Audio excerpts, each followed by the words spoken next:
April 19 எலெக்ஷனுக்கு 18ஆம் தேதி bus book பண்ணலாம் அப்படின்னு சொல்லிட்டு ஆப்பை ஓப்பன் பண்ணி பார்த்தா அடே என்னடா பண்ணி வச்சிருக்கீங்க அப்படின்ற நிலைமையில தான் இருந்தது பஸ் டிக்கெட் ரேட் எல்லாம்.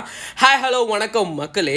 Chennai to Madurai bus ticket book பண்ணலாம் அப்படின்னு சொல்லிட்டு ஆப்ல பார்த்தீங்க அப்படின்னா குறைஞ்சபட்சம் ரேட்டே 1600 ரூபா சீட் இருக்கு. அதுவும் நான் ஏசி சீட்டுக்கே போட்டு வச்சிருக்கானுங்க. அதிகபட்சம் பார்த்தீங்கன்னா ஸ்லீப்பருக்கு 3700 ரூபா வரைக்கும் போட்டு வச்சிருக்கானுங்க. அட் அப்பாவிகளா ஒரு ஃப்ளைட் டிக்கெட் ரேட்டை பஸ்ஸுக்கு போட்டு வச்சிருக்கீங்க அப்படின்னு சொல்லிட்டு செம்ம காண்டாயிருச்சு.